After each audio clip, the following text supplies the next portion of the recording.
On November 14th, the General Secretary of the CWPUSA, Manolis, was interviewed by El Machete Television on the recent presidential election victory of Donald Trump. The General Secretary discussed some of the factors of the result, how they tie into the larger developments in the world imperialist system, and how communists work to combat them. We now present this interview, edited for clarity and with English subtitles. Bien, camarada, pues para darle inicio ya a esta entrevista, pues bueno, la semana anterior comentábamos un poco sobre el posicionamiento que sacaron por parte de la plataforma comunista y bueno, hay algunos elementos que justo nos parece importante para el análisis, ¿no? En este sentido, pues yo creo que la primera pregunta pues iría en el sentido sobre el triunfo de Donald Trump, ¿no? ¿A qué se debió pues esta victoria que tuvo en las recientes elecciones presidenciales, no solamente en el voto electoral, sino también en el voto popular, es decir, pues que hubo un conjunto pues de personas que realmente votaron por Donald Trump. Y pues bueno, justo a qué responde que las fuerzas políticas del Partido Republicano ahora, pues digamos, tomen el Estado burgués estadounidense. Entonces, esa sería la primera pregunta. Thank you, comrade. Well, it is important to note that this election it takes place within the context of the deepening confrontations within the imperialist system. That is, the United States is battling with China to maintain its dominance. Domestically, there have been plenty of warning signs that show the consensus of the economic and political system leaning towards a Trump victory. This includes signs like the collapse of a number of banks in 2023, the stock market crash last July. These are just two examples. Other measures, such as vast accumulation of goods which can't be sold, a decline in pre-tax profits, a decline in the average rate of profit, especially in the so-called digital economy, and the increased intensification of attacks against the working class that is devastating incomes. Against this rampant exploitation, many people are facing starvation wages, and this is reaching a breaking point. Within this, Trump appears once again as a savior to present himself as an image, as a solution to these deepening issues, which all point towards the imminent crisis of the overaccumulation of capital. Last July, unemployment levels reached near pandemic levels. Housing now in the United States accounts for more than 35% of families' incomes, and mass evictions have created tens of thousands of new homeless people. As demonstrated by the BRICS summit, which recently occurred, the dollar is being challenged, and with the falling of investment position of the United States globally, the problems which lie ahead for the US economy, all bring Trump to the forefront as a solution that the bourgeoisie in the United States are looking for. So all of this together, combined with worsening social issues such as healthcare, education, Trump has taken advantage of this situation to discredit the Democratic Party, to scapegoat immigrants, and of course, he brings about his reactionary rhetoric. He puts targets on what he calls internal enemies, and this has galvanized large sections of society. Demagogy is also utilized to captivate sections of the working class with his plan to cut taxes on overtime and tips. And of course, when the working class is forced to pay the cost of worsening inflation, and now his plans for tariffs, this rhetoric around improving the conditions of the working class is empty. The Republican takeover of the bourgeois state, of course, as we know, will bring new attacks on the working class, which will surely be called upon to sacrifice more for the intensifying struggles of the bourgeoisie. We expect vast privatization measures, especially in education. Other measures will continue the search for new outlets for overaccumulated funds, currently causing suffocation in the capitalist economy. Trump has prioritized the industries of fossil fuels, huge tax breaks and privileges to business groups, and of course, the war economy, which extends beyond military spending. The war economy that Trump is planning includes an entire economic orientation that is repeatedly outlined in the agenda of Trump, including trade tariffs, new economic sanctions against a number of states and companies that cooperate in one way or another with China and Russia. There are the efforts to control critical raw materials and supply chains with the creation of new routes for transporting energy and goods, and a prioritization of his administration will be the India-EU corridor, which of course points towards more support for the murderous state of Israel. Trump has garnished support from representatives of the sectors of technology. The big one, as everyone knows, is Elon Musk. And this signals his administration's efforts to stimulate the domestic economy by trying to reduce dependence on China, especially in the areas of new technology. He outlines all of these plans in what is known as Project 2025, and they are the priorities that the bourgeois state under Republican control will pursue. La siguiente pregunta es, ¿de qué forma impacta el triunfo de Trump en el contexto de guerra inminente, de esta guerra imperialista que se acerca, y bueno, las guerras que ya hay, y la pugna económica contra China?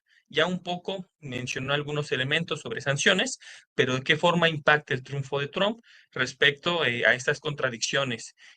Bueno, la pugna económica con China, y saber si se puede esperar una renegociación mayor al TEMEC. Bueno, son dos preguntas ahí, pero bueno, la primera sobre el impacto del triunfo de Trump en el contexto de esta guerra imperialista, las que está inmiscuido la burguesía norteamericana, la pugna con China, y una segunda, se puede esperar una renegociación más importante respecto al TEMEC, que es un tema que han estado manejando, pues digamos, los medios en México, pero bueno, esos dos.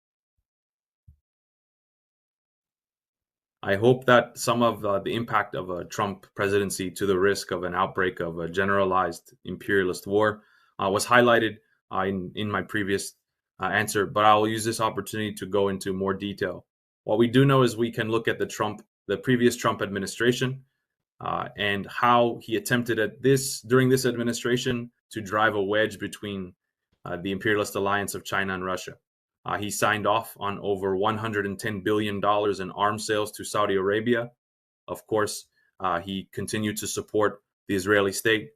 He launched bombings in Syria to confront the government of Assad, and he stoked confrontation with the Democratic People's Republic of Korea. Though he claims to be a dove of peace to end the war in Ukraine, we can't forget that it was the Trump administration which began funneling military and economic aid to Ukraine. The first term of Trump was responsible for skyrocketing military spending, and Trump continues to signal a decisive turn towards a war economy in conditions which are set by an all-out confrontation with China, Russia, the rival imperialist camp. Bankers such as Jamie Dimon have been open about the fact that the USA cannot tolerate an alternative world order. So we are certain that a Trump presidency is the attempt to insert a wedge between that alliance between Russia and China, not only militaristically, but also through economic measures. This is demonstrated by his appointments to his administration, which are all people ready to escalate geopolitical confrontations with Iran, with China, with Venezuela, and the tightening of sanctions against Cuba. Trump presidency, as we've seen with recent EU and NATO meetings, has rumbled these alliances with the NATO president in a rush to talk about how the imperialist alliance will deal with the strengthening of relations between Russia, China, North Korea, and Iran in the orientation of the Trump presidency towards the imperialist conflict in Ukraine. Pressure from the new Trump administration on NATO allies will continue, especially with his appointment of the man Pete Hegseth. And this man is committed to pressuring NATO allies and increasing spending to confront China. He has even proposed getting rid of all U.S. Army generals who are an obstacle in this path. In the case of TEMEC, Trump has appointed Robert Lighthizer as the U.S. trade representative. He was a leading figure in the trade war with China and was also responsible for the negotiation of NAFTA, and he will likely be a part of the renegotiation of TEMEC. Trump is committed to the renegotiation of the agreement. He has said multiple times that he plans to seek protections against trade of goods through Mexico to curb the phenomenon of transshipment. This is the shipment of goods from China to Mexico and then to the US, which is especially affecting the auto industry. So this coincides with the Trump protectionist policies, especially in defending the monopolies of the automobiles. Bueno, pues yo creo que ya para ir cerrando pues esta entrevista del día de hoy, bueno, una última cuestión en realidad pues son pues dos preguntas que me parece que se pueden contestar pues yendo un poco de la mano. Y la pregunta es, ¿de qué forma los comunistas estadounidenses combatirán las fuerzas reaccionarias y socialdemócratas en este nuevo periodo, tomando en cuenta que que se da el surgimiento de organizaciones como la American Communist Party, pues que pues va en este sentido de lavarle la cara a Donald Trump, y bueno, pues estas políticas xenófobas bajo el lema del MAGA Communism? So it is without a doubt that the period ahead is difficult. In the United States, we are faced with a backwardness that still haunts the U.S. society. This is racism, anti-immigration attitudes. We are in a period of ideological retreat and decay with the domination, as you comrades have mentioned, of the opportunist forces. That is the Communist Party, the CPUSA, which brings the workers and the people to the feet of the Democrats. And now the American Communist Party, which attempts to go down to this backwardness of U.S. society, claiming that the Republican base is the center of the working class. This supposedly new Communist Party, it strengthens the image of Donald Trump as a dove of peace and as an apologist for capitalist Russia. These two parties are calling themselves communist parties, have only lined themselves up behind the two major bourgeois parties and their respective sections of the ruling class. What we can say is that out of the population of the United States, only 140 million people voted. That is roughly 42% of the population. For the communists, this is a sign that a large portion of society is rejecting the narrative of the two bourgeois political parties.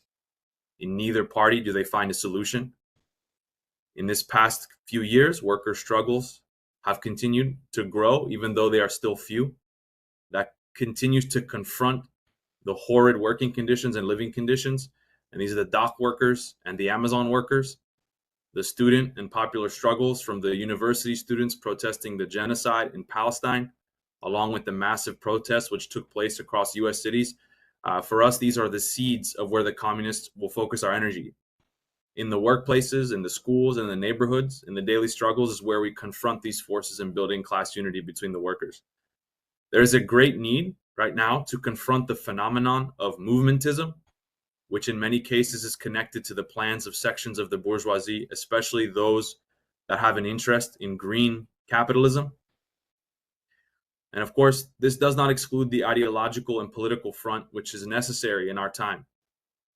In the United States, we face all kinds of idealist and revisionist currents within the mass movements and the so-called communist parties. It is necessary for the platform to expose these currents and how they aid the domination of the ruling class. What we know is that the crisis that is currently happening in the Democratic Party will likely lead to the pendulum of social democracy and the forces of progressiveness as a supposed answer to the so-called fascism of Donald Trump. We're already seeing how these social democratic forces and progressive forces are coming together, with the Green Party joining the Party of Socialism and Liberation, along with the independent candidate Cornel West in the elections. What we can say is we're committed to the continuous exposure of the Democrat and Republican governments, as well as those forces which continue to come forth and attempt to give people the banner of the foreign bourgeoisie, who paint a picture of humanized capitalism or a third way between socialism and capitalism. We admit that currently we are still a long way, but the task at hand is not impossible. We continue to work to prove that the only solution is the reconstitution of the Communist Party. As it stands, the workers and the people don't have a serious alternative, and we know that the only alternative is the Communist Party. the independent revolutionary strategy is only one way, and it must be that of the Communist Party, which proposes the overthrow of capitalism, the conquest of the working class of political power, socialization of the means of production, central planning. None of this is proposed by the social democratic forces, and this is where they fail in proposing a way out for the people. To confront these forces, our goal is to rally all of the political homeless, the class-oriented forces, to regroup the class-conscious elements in the trade union struggles, the fighting organizations of the people of Guam, of Puerto Rico, of working women, of students and youth, and those which stand for the liberation of Palestine, and to identify the best of these movements and rally them into the ranks of the platform to draw these forces into conflict with the capitalist system. We admit that the communist forces in the US are not currently equipped to decisively carry out a struggle, and our current period of development is one of education and recruitment to train the cadre necessary to take up the great responsibility of winning over more in our ranks. In the communist movement, we're a minority, but we're slowly carving out our space, demonstrating that Marxism-Leninism, scientific communism, is the only way in which we can illuminate the path forward for those who seek a break with the capitalist system. Our paper, New Worker, is currently circulating in many states at about 1,000 issues every 3 months. And for us, this is a crucial tactic to struggle to combat the reactionary and social democratic forces. Around New Worker, we see the framework of a party beginning to form.